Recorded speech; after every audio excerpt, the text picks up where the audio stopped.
셋. 안녕하세요. 마스크들 다 쓰고 계시죠? 저도 강의를 위해서 마스크를 잠시 벗겠습니다. 경영학 특수논제 두 번째 주 수업 첫 번째 시장을 시작하도록 하겠습니다. 저희가 영상 올라가는 분량 같은 것 때문에 한 10분이나 15분 정도로 잘라서 계속 올리고 있기 때문에 아마 대여섯 번에 걸쳐서 잘려서 올라갈 것 같습니다. 지난 시간에 경영학 특수논제 한 두세 가지 얘기했었는데요. 첫 번째가 경영학이 뭐냐, 경영학이 어떻게 출범되었느냐라고 얘기했었고요.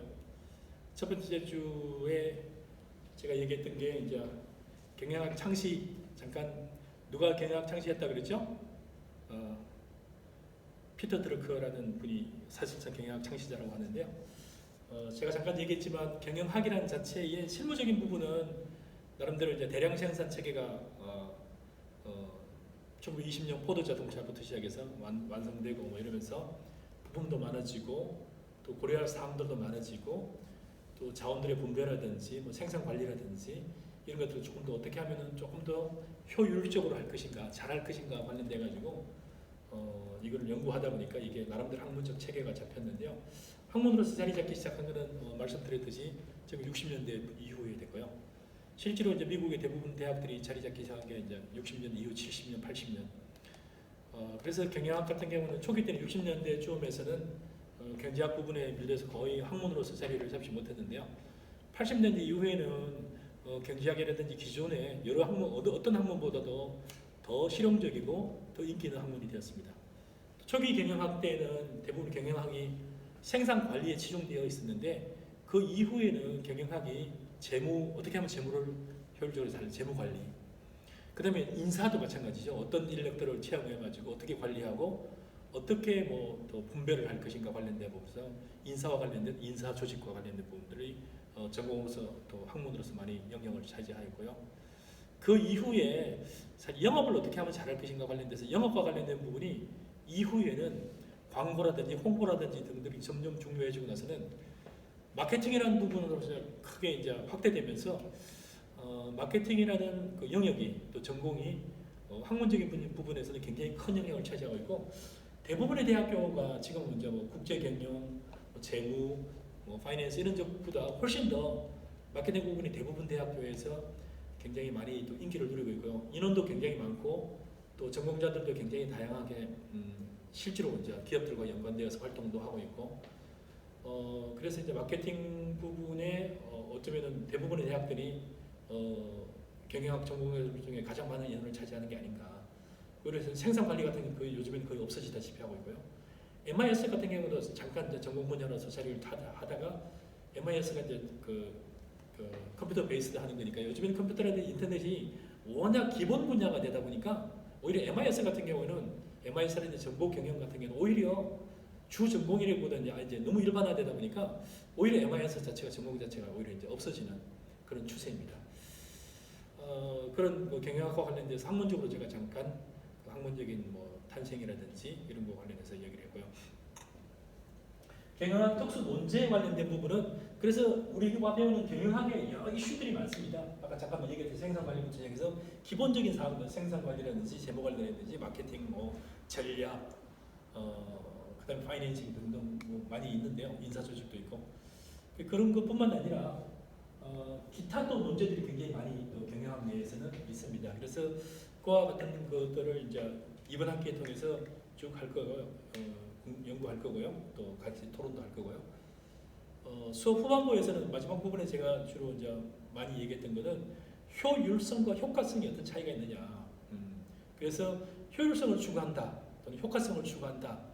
이게 무슨 차이가 있는지에 관해서 상당히 많은 시간들을 투자했습니다. 지난 시간에 잠깐 얘기했던 효과성, 효율성. 여러분이 다니고 있는 기업이 어떤 기업인지 한번 생각해 보세요. 이면제를 많이 쓰라 그러나요? 이면제를 뭐 절약해가지고 새로운 종이를 쓰지 말고 이면제를 쓰라 그러세요? 원가를 절약하라고 조금 독촉을 하세요? 아니면 임금을 조금 꽉 잡고 또는 임금 인상을 제한하자고 매일 또 다그치세요? 그래서 이런 걸 연구를 하다 보면은 여러분이 지금 있는 회사가 효율성을 지향하는 회사인지 아니면은 회사에 큰 구조를 바꾸는 이런 활동들을 하고 있는지, 아니 기존엔 이런 사업을 했는데 전혀 다른 기업들로 변신하기 위해서 노력을 하고 있는지. 그래서 보면은 그 기업이 효율성을 추구하고 있는 기업인지 효과성을 추구하고, 물론 대부분의 기업들은 효과성과 효율성을 동시에 추구할 수도 있는데 효과성은 어쩌면 약간 숲에 해당되는 거고요. 큰 산에 그러면, 그다음에 효율성은 그 숲속에 있는 나무라고 보면 됩니다. 그래서 그런 어쩌면은 여러분이 추구하는 그 또 회사들, 또 이런 회사들이 대부분 효율성만 추구하는 회사도 있고 효과성만 추구하는, 아마 양을 다 추구하는 게 아닌가. 하지만 효율성 추구에만 몰입되어서 효과성을 잃어버리는 기업들이 많이 있는 게 사실입니다. 특히나 이제 중소기업이라든지 벤처기업 같은 경우는 사내 전문가들이 많지 않다 보면은 대부분 사장님이라든지 CFO라든지 연구개발 실장이나 소장들이라든지 이런 사람들이 몇 명이 주도해가지고 하다 보면은 당일 또는 건수에 계속 매달리다 보면은 큰 그림을 그리기보다는 비용 절감이라든지 원가 절감이라든지 당장의 매출이라든지 이런 게 몰입하기 쉽습니다. 그래서 효과성을 추구하기가 쉽지 않다 이렇게 봅니다. 제가 그 PPT 자료에 잠깐 올렸습니다만은 여러분이 지금까지 여러분이 태어나서 여러 제품들을 사용했겠지만 가장 놀랄만한 제품이 뭐가 있었습니까? 여러분이 태어나고 나서 경험한 것 중에서 한번 생각해 보세요. 여러분은 굉장히 지금까지 생각해봐도 정말 그거 정말 깜짝 놀랄만한 제품이었어, 또는 그것 때문에 내가 쇼크를 받아서 사는 제품이 뭐가 있을까요? 여러분이 애인이나 친구로부터 그러니까 여자친구로부터 받았던 러브레터 말고 여러분을 굉장히 충격에 받 이것 때문에 깜짝 놀랐다 한 게 뭐가 있었어요? 제가 아주 어릴 때는 제가 아주 시골 산골짜기에 태어났는데요. 그래서 밤과 낮이, 그러니까 해가 지면은 밤이 되는 거죠. 그러면 약간의 호롱불 같은 거 가지고 켜놨다가 오래 가지 못해요. 그게 그러면 호롱불이 약간 아마 어릴 때니까 제가 빨리 잠에 빠졌는지도 모르지만 길어야 한두 시간 내에 거의 잠에 빠지게 되는 거죠. 그래서 결국에는 깜깜한 세월을, 밤이면 깜깜한 거죠. 근데 제가 한 6살 초등학교 들어가기 전후에서 우리 동네에 전기불이 들어왔어요. 우리 동네에 들어온 거죠. 그리고 우리 집에도 들어온 거죠. 그래서 전기불을 보면서 밤새 멍석 위에서 뛰어놀던 게 기억이 나고요. 그 전기불이 얼마나 쇼크였는지 굉장히 쇼크를 줬고요. 그래서 그 기억이 아직도, 전기불이 우리 동네에 처음에 들어와가지고 우리가 백열전등을 켰을 때 불어도 꺼지지 않고 밤늦게까지도 켜지고 하는 것들을 보면서 제가 굉장히 쇼크를 받았습니다. 그 이후에도 많은 것들이 좀 있었죠. 그러고 나서 조금 저는 이제 전기불이 들어오고 나서 얼마 있다가 라디오가 있었죠. 라디오. 여러분들 라디오에 대해서 어떤 감명을 받았는지 모르지만 부모님들이 다 밖에 일을 하러 갔는데 라디오 속에서 노래가 나오는 거예요. 그래서 제가 궁금해가지고 망치를 가지고 라디오를 한쪽을 깼어요. 사람이 궁금해서. 그래서 결국은 뒤지게 얻어터졌던 기억이 납니다. 그래서 어쨌든 보면은 굉장히 많은 새로운 제품들이 여러분들한테 충격을 주고 쇼크도 줬죠.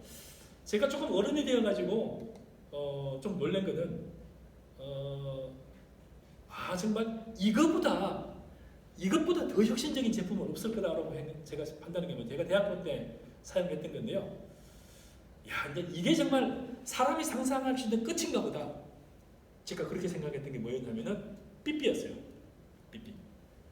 삐삐라는 제품을 얼마나 충격을 받았냐면 삐삐가 없이 만약에 우리 아버님이 만약 낚시를 갔다 또는 멀리 지방을 출장을 갔다, 저 어릴 때 할머니 몰려가 살았으니까. 근데 만약에 우리 할머님한테 급한 일이 생겨가지고 할머니가 만약에 위급하게 되고 돌아가셨다. 삐삐가 없던 시절에 만약 우리 아버님이 지방에 출장을 갔으면은 3, 4일 일정으로 출발을 갔다 와서 아마도 우리 아버님은 우리 할머님이 돌아가시고 장례를 다 치르고 나서야 돌아왔을 거예요. 너무나 당연하게. 왜냐면 그 외에 아버님한테 우리 할머니가 급하니까 빨리 돌아오세요라는 연락할 수단이 아무것도 없었잖아요. 근데 삐삐라는 게 딱 있을 때는 삐삐 속에서 그러니까 아버지한테 치면 되잖아요. 삐삐를 치면 되잖아. 우리 집 전화번호가 없더라도 아니면 그냥 아버지한테 급하게 치면서 집 전화가 없다 옆집 가게 주인한테 전화하면서 급하게 아버지한테 그 가게로 연락하라. 그러면 그 가게에 무슨 일이 있으니까 아버님 급하게 집에 돌아오셔야 되는지 아니면 아버지와 통화를 하든지. 그럼 멀리 갔다 아버님이 공중전화를 해가지고 우리 집에 그 가게라도 전화를 하면은 이 아버님이 할머니가 위급하다는 사실을 알리고 그럼 아버님이 돌아오실 수 있었을 거 아니에요. 그러니까 아버님이 먼 출장을 가거나 낚시를 갔음에도 불구하고 전달할 수 있는 이 삐삐가 선줄도 없잖아요. 전기는 그나마 선줄이 있기 때문에 아 이거 이렇게 들어오나 보다 하는데 삐삐는 아무것도 보이지도 않는데 조그마한 손바닥만한 이거 하나 가지고 아버님한테 연락을 할 수 있고 아버님을 급하게 불러드릴 수도 있고 연락을 할 수 있다는 걸 생각했을 때 제가 굉장히 충격을 받고 야 도대체 이게 정말 천재들인가 보다. 이걸 만든 사람은 정말 천재다. 그리고 사실 제 친구가 광주이동통신 사장이었는데 광주 지역을 총괄하는 이동통신을 거의 뭐 총괄하는 쪽이었는데 돈을 되게 많이 벌었어요. 그래서 제가 대학교 다니던 시절에 걔네 아버지를 보면서 야, 얘네 아버지는 정말 천년만년 이 부를 계속 축적할 수 있겠구나. 왜냐면 삐삐가 최고니까 삐삐 이상의 아무런 제품이 없을 거니까. 그러고 나서 삐삐를 만드는 회사는 또 얼마나 많이 팔았어요. 그래서 야 저거 삐삐 제조업체는 정말 떼돈을 벌고 평생 벌겠구나 했는데 지금 여러분 삐삐라는 제품을 구경할 수 있을까요? 없습니다. 그래서 지금 생각해 보면은 저한테 가장 큰 충격을 줬던 그 삐삐마저도 지금 지나놓고 보니까 아 그게 가장 혁신적인 제품은 아니었구나. 그 이후에 수많은 혁신들이 일어났구나. 그럼 삐삐를 만드는 업체들이 싸울 때 삐삐를 만드는 업체들도 그때 당시 굉장히 많았어요. 그럼 삐삐로 큰 업체, 작은 업체, 하트 모양, 편 모양, 형태에 차는 거양, 주머니에 넣는 거 이 수많은 수백 개의 삐삐를 제조하는 업체들이 경쟁을 했어요. 어떻게 하면 더 예쁘게 만들 것인가? 어떻게 하면 더 싸게 만들 것인가? 삐삐 만드는 제조회사들의 치열한 경쟁이 시작되었고 그 업체들 간에 처음에 마진이 되게 많다가 점점 마진이 줄어들다가 싸우고 있었죠. 이게 지금 무슨 경쟁을 하고 있는 걸까요? 잠깐 쉬었다가 다시 하도록 하겠습니다.